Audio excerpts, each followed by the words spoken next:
Welcome to Introduction to Accounting 2. Let's get started. In our last video, we defined accounting as the language of business. We want to build on that definition and understand the accounting process. Accounting captures economic events and communicates the result of these events in accounting reports.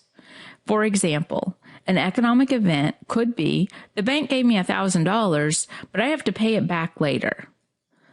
The accounting report that summarizes this economic event would consist of cash of $1,000 and note payable also of $1,000. The note payable reflects the fact that I have to pay the bank $1,000 in the future. The cash reflects that I have $1,000 that the bank just gave me. Now we'll bring the decision maker into the process. The decision maker enters into an economic event.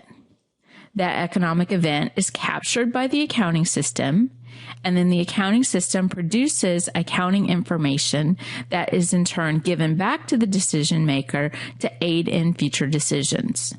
For now, we're viewing the accounting system as a black box, but over the next few slides, we're going to start to open up that black box and understand what's inside. First, we want to know that the accounting system consists of the people, the processes, and the technology that's necessary to capture economic events and produce accounting reports. There also is just one single accounting system for each business, and that single accounting system produces financial accounting, managerial accounting, as well as tax accounting. The accounting system is unique to the business. If the business is small and simple, the accounting system will be small and simple. If you've got a slightly larger business, the accounting system would likely be larger and more complex as well. Lastly, if you have a large, complex, multinational business, the accounting system would be designed to reflect the needs of a large multinational business.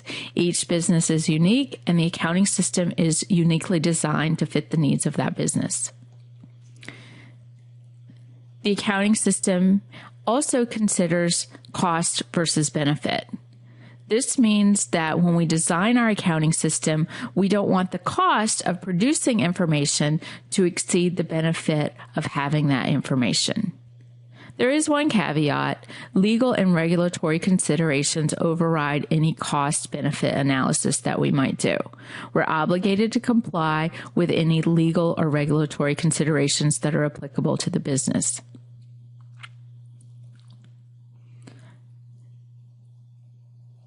Now we know that the accounting system captures economic events and produces accounting reports.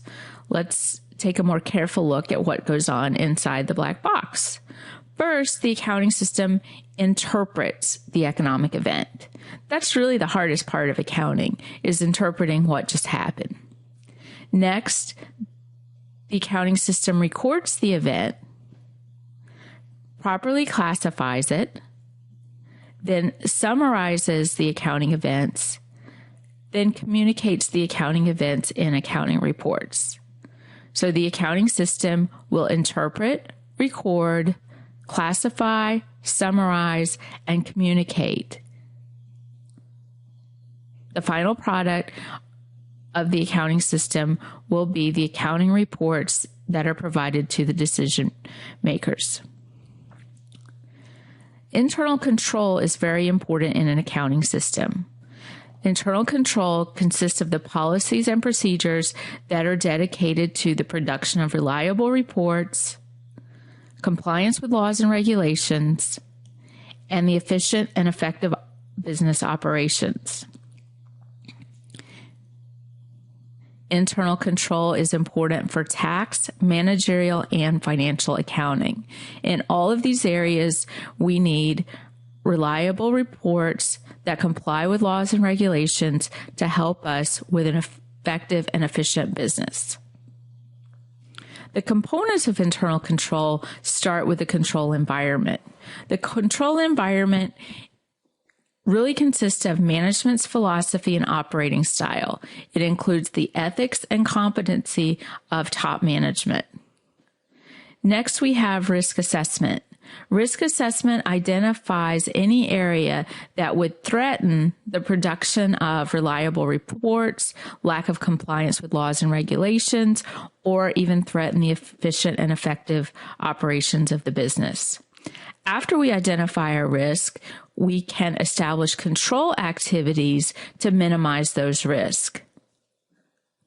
We collect information from our internal control system and communicate that information to the relevant parties.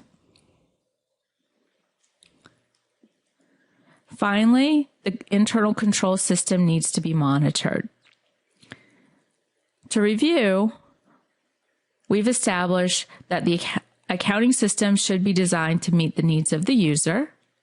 The accounting system includes the people, process, and technology that's necessary to capture, interpret economic events, record, classify, and summarize economic events, and prepare reports and communicate the results of these events. The system of internal controls include the policies and procedures that are necessary to produce reliable reports, comply with laws and regulations, and run effective and efficient operations. The components of internal control include the control environment, risk assessment, control activities, information and communication, and finally, monitoring. Now let's answer a few questions. Which of the following best describes the accounting systems of most business organizations?